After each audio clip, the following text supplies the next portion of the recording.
While most of us only have to contend with the chirping of our own insecurities and the occasional well-meant but clumsily executed bit of unsolicited advice, the Duchess of Sussex has a constant chorus of voices around her.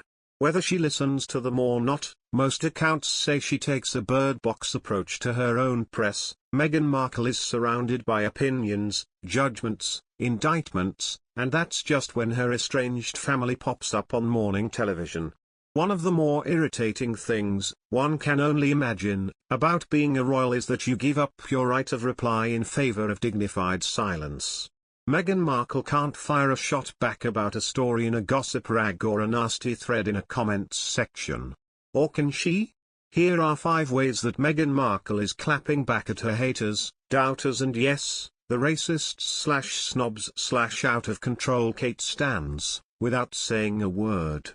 Meghan announced her first patronages, aka organizations that are representative of causes she's going to throw her name behind as a royal.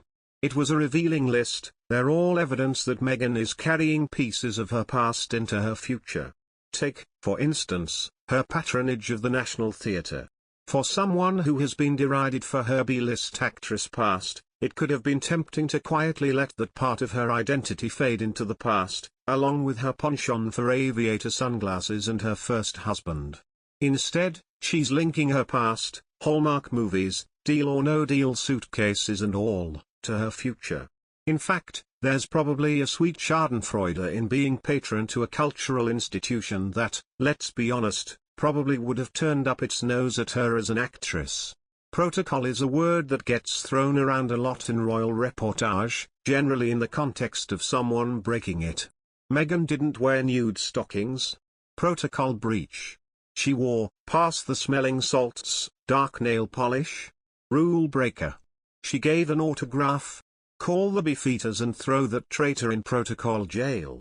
The simple truth of it is that protocol just doesn't exist, despite witterings and gaspings from the fustier corners of the internet.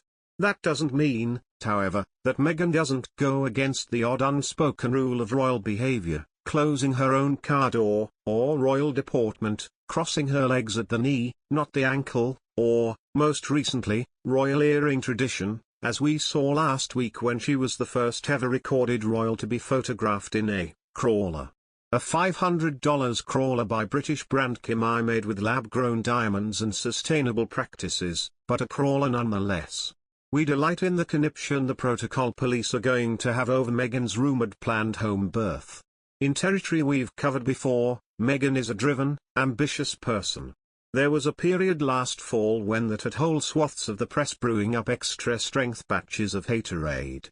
In a dilemma that faces every nerdy kid who gets made fun of for being smart/keen/eager, Meghan was faced with a choice. She could back off on the 5 a.m. wake-ups, care less, have fewer ideas and appease people, or she could just keep doing her overachieving, American, zealous thing. Meghan refusing to be BFFs with Kate.